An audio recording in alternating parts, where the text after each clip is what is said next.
Guys, ito muna kami, hintay-hintay lang muna kami ng pyesa nitong owner jeep. Yung mga brake guys, yung brake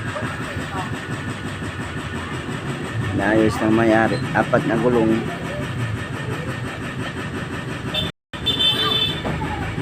Waiting lang muna tayo sa mga parts.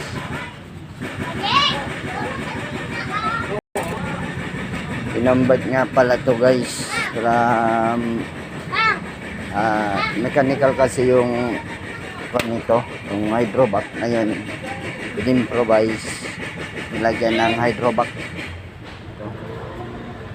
Lagyan namin ng hydrovac, tapos in-improvise din yung pedal, in-adjust, welding lang kami dito ilalim. Kasi dati yung brake nito guys is mechanical, wala siyang hydrovac, dinirekta lang.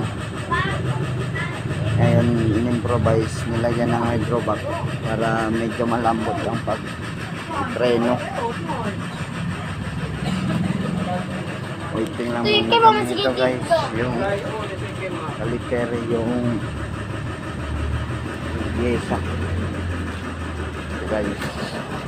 Waiting kami sa parts ni Parang Jeng.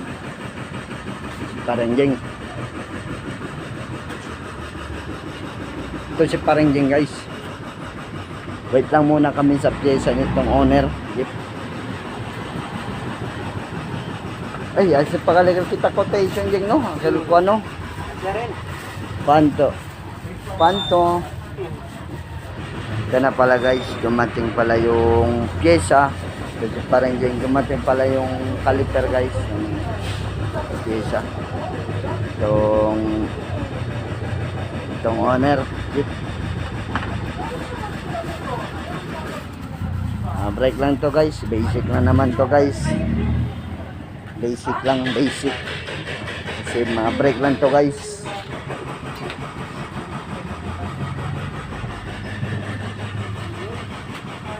Brake lang guys.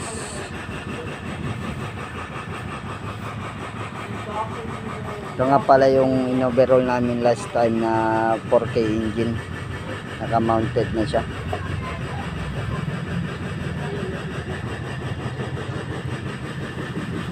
Owner jeep.